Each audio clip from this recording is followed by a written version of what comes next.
Les doy la bienvenida a nuestra segunda clase de nuestro programa profesional para niñeras y el día de hoy vamos a hablar algo de seguridad infantil. Realmente nosotras hacemos parte de ese equipo familiar que tiene que garantizar un entorno libre de riesgos para los niños, ¿sí? Y hay que identificar los riesgos comunes en la casa, ¿sí? Hay que saber también cómo prevenirlos y, por supuesto, qué hacer en caso que se presente una emergencia. Entonces, pues, realmente la seguridad es la base del cuidado infantil como niñera. Tu responsabilidad es prevenir accidentes y saber cómo responder ante situaciones inesperadas. En ese orden de ideas, tenemos unos peligros que son bastante comunes dentro del hogar y el primero de ellos es la cocina, donde encontramos diferentes objetos, ¿sí? Cortopunzantes, como cuchillos, tenedores, que se pueden presentar lesiones con estos objetos, líquidos calientes, comidas calientes, ollas calientes, con la cual se pueden quemar los niños. Además, encontramos productos de limpieza, ¿sí? Una casa, si la vemos desde el punto de vista de un bombero, quizás, es un lugar donde hay muchos materiales peligrosos. Y una de las cosas importantes a entender es que primero los niños no evalúan la magnitud del peligro, ¿sí? Ellos están aprendiendo, para eso nos tienen a nosotros. Y lo otro es que los niños todo lo exploran con la boca. Entonces, puede haber ingesta de tóxicos de manera incidental en cualquiera de los lugares de la casa, independiente pues de donde se guarden este tipo de químicos o este tipo de sustancias. Otro lugar que presenta peligros comunes es el baño. Pues si cuentan con agua caliente, pues el agua caliente hace parte del peligro, pero principalmente pisos resbalosos. Y lo otro es que a veces guardamos medicamentos en los baños, ¿ya? Entonces, claro, ellos pueden tomar esto, verlos como dulces y hacer la ingestión de ellos. En la sala de estar o en las salas comunes, pues podemos tener las esquinas afiladas, los enchufes, ellos siempre van a querer meter los deditos en los enchufes, ¿sí? Se pueden electrocutar. Y lo otro son los objetos pequeños que pueden tragarse. Como ya les dije, los niños exploran con la boca, entonces, de acuerdo a la etapa del desarrollo que esté el niño, pues debemos evitar ciertos objetos para que en algún caso no se le vaya a obstruir la vía aérea, ¿ya? Otro peligro muy común que vamos a encontrar son escaleras, por supuesto, tienen alto riesgo de caída, ¿sí? De que se puedan rodar. Ellos pues todavía no tienen su punto de equilibrio bien desarrollado, están aprendiendo a caminar, están gateando y se pueden caer. Entonces, pues también hay que identificar. Entonces, parte de nuestro trabajo como niñeras es hacer como una especie de estudio de seguridad de la casa y proponer acciones para que ese hogar sea más seguro. Y por supuesto, pensando en esa seguridad, pues el niño no puede estar sin supervisión, que para eso es que nos contratan a nosotras. Hay diferentes herramientas de prevención en el hogar, como por ejemplo las barreras en las escaleras, ¿sí? A veces están en la parte de abajo y en la parte de arriba para que no suban solos ni bajen solos los niños. Protectores en las esquinas para que no se golpeen, protectores en los cajones para que no los puedan abrir. En algunas ocasiones se utiliza rejas que limitan la entrada a la cocina, ¿sí? Entonces realmente esas son pequeñas cosas, pequeñas inversiones que van a prevenir grandes problemas, grandes accidentes y por supuesto, pues la supervisión continua, que aquí ya la mencionamos. Entonces, Realmente la mejor herramienta de prevenir lesiones es estar los niños bajo supervisión constante. Y es el deber ser de una niñera. Entonces, si a ti te contratan para cuidar a un niño, pues no sería lógico que tú dejaras ese niño sin supervisión, porque para eso te contrataron. Entonces, nunca se dejan los niños solos, especialmente en áreas de la cocina, del baño o cerca de las escaleras, ¿ya?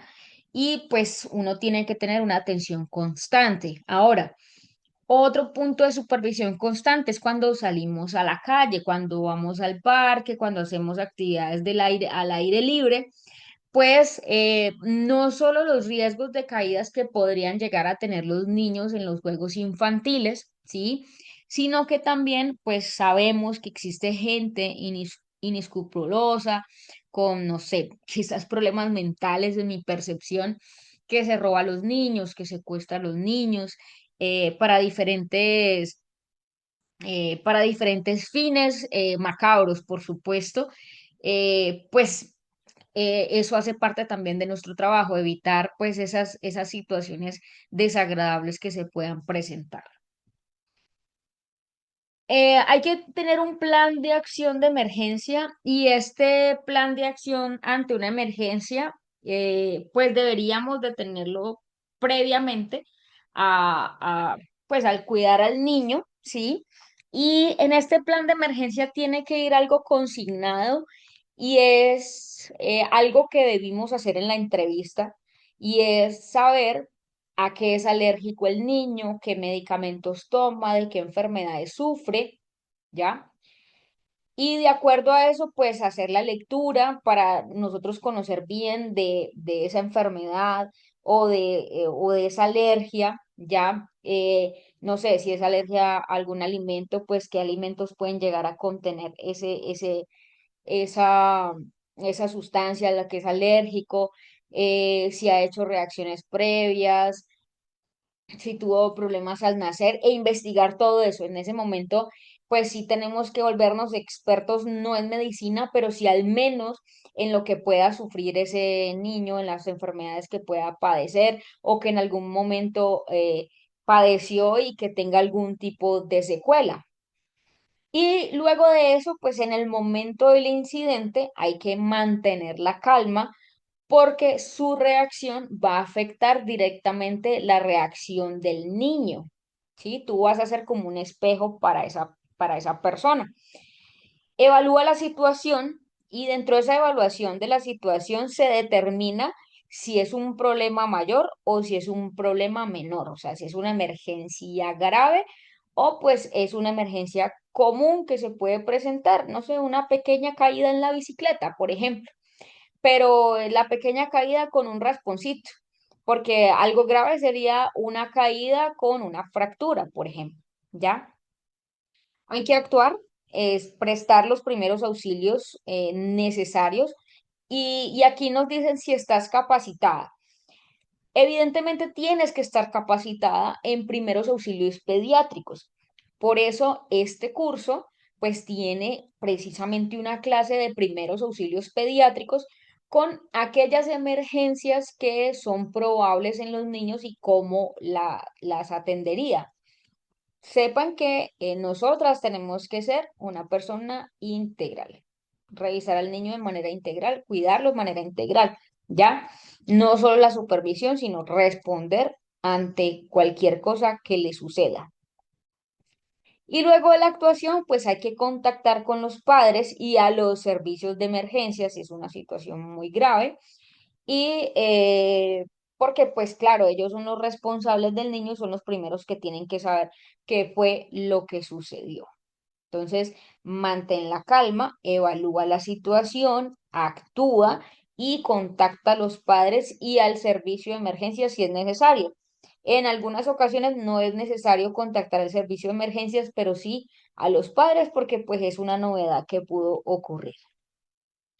¿Qué debería tener un botiquín de primeros auxilios? Pues el botiquín debe estar presente en la casa, ¿ya? Si no, se puede sugerir y tener cómo reaccionar ante una emergencia siempre que estemos con los niños. Aquí hay una propuesta de botiquín. Hay botiquines que varían, sin embargo, es algo como básico que deberíamos de tener. Por ejemplo, el listado de números de emergencia, vendajes elásticos, vendajes de gasa, torniquete, pues estos gasas estériles, estos son insumos como si se presentara algún tipo de hemorragia exsanguinante. Curitas, los niños pues se van a lesionar y de pronto necesitamos tapar esa herida porque ellos son pensadores mágicos. Entonces ellos si ven la herida les duele, si no la ven les deja de doler. Entonces pues las curitas son una gran herramienta. Micropore o espadrapo para fijar algún tipo de gasa o la venda elástica. Las vendas elásticas también nos pueden servir para inmovilizar una extremidad si es que sospechamos fractura y nos corresponde hacer la inmovilización. Antiséptico, pues ojalá jabón quirúrgico, ya no se utilizan alcoholes, ni isodine, ni nada de eso para limpiar las heridas. Solo básicamente agua con jabón. El secreto es lavar muy bien la herida y secarla, que esta herida permanezca seca para que eh, pues pueda sanar, siendo una herida pequeña. Si es un poco más grande, pues hasta podemos cubrirla con gasitas estériles y con la misma venda la podemos fijar o con el micropore o el espadrapo. Ahora, si es una hemorragia exsanguinante, pues realmente el lavar la herida, pues allí pasa a un segundo plano porque es más importante contener el sangrado y si lavamos la herida podemos reactivar un sangrado. Entonces hay que saber como en qué situación sí lavamos las heridas y cuáles no. ¿Cuáles no? Pues las que tengan sangrados exsanguinantes no se lavarían. Se prioriza tapar la herida para que no salga más sangre. Claro, hay que tener pinzas, tijeras, termómetro, ¿sí? Algún dispositivo de barrera para vía aérea, es decir, en caso de que tengan que hacer reanimación, ¿sí? Para dar respiración boca a boca se necesita una mascarilla, un dispositivo para poderlo hacer.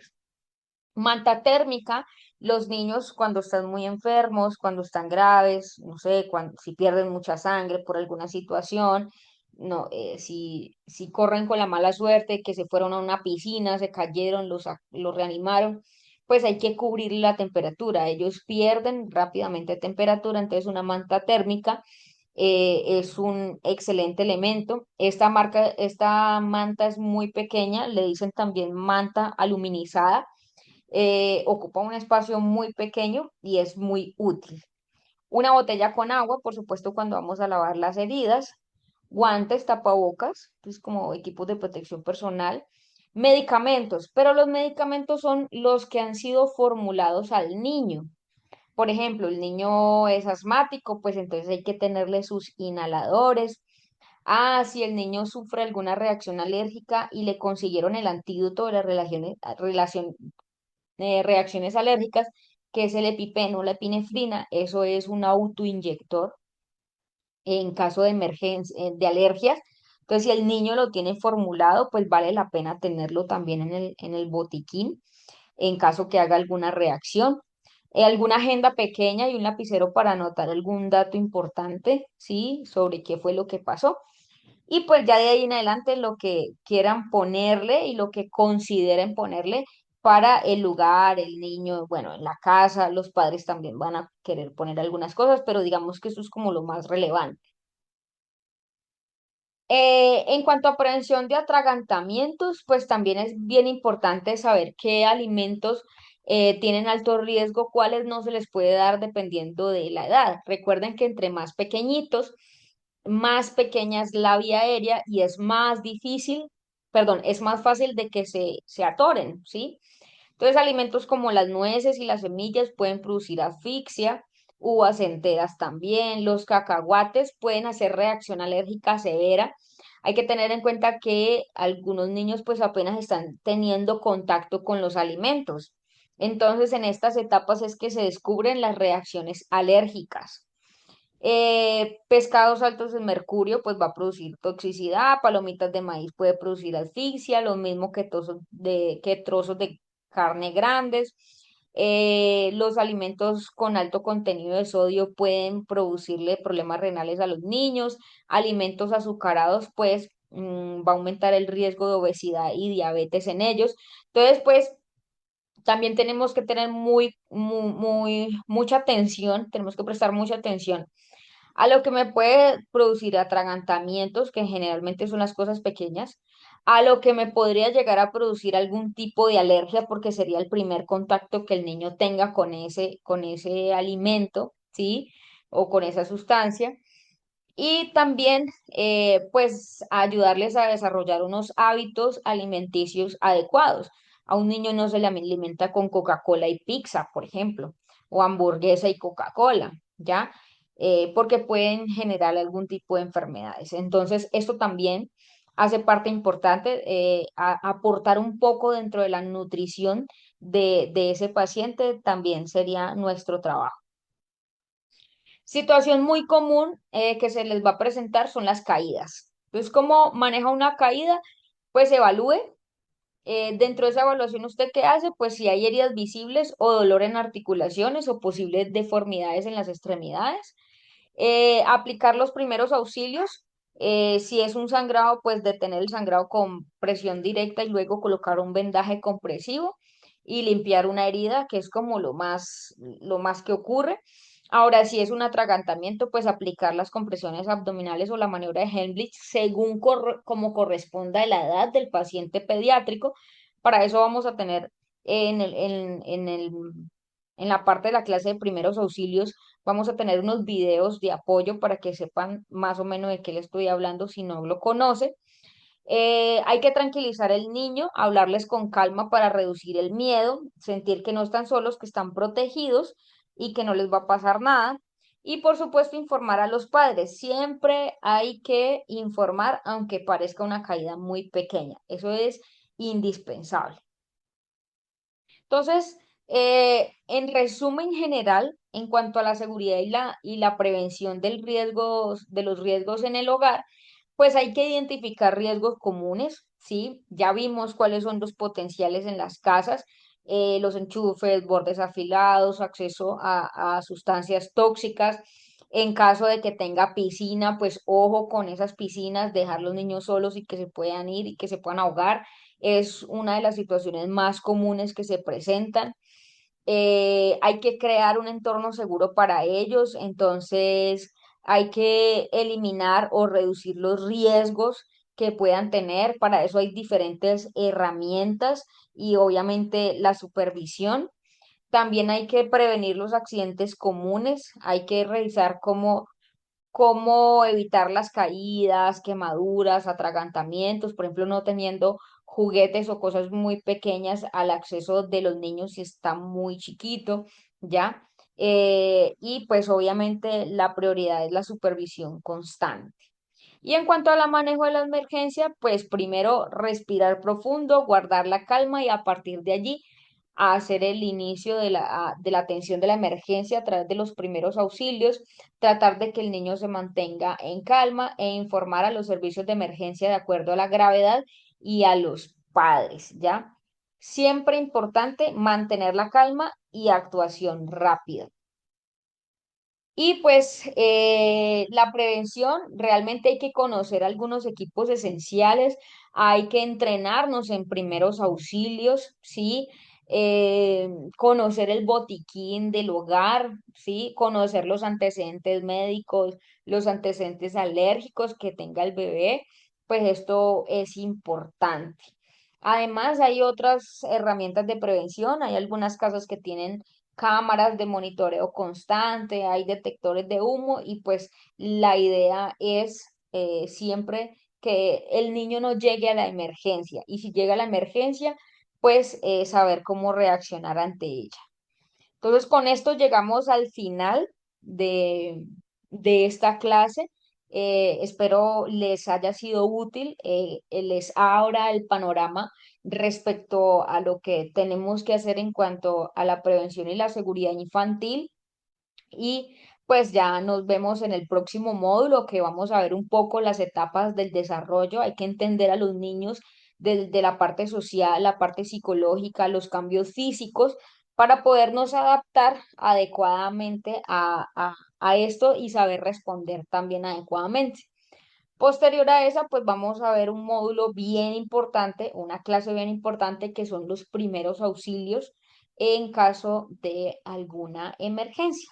Entonces, es un gusto estar con ustedes. Nos vemos la próxima clase.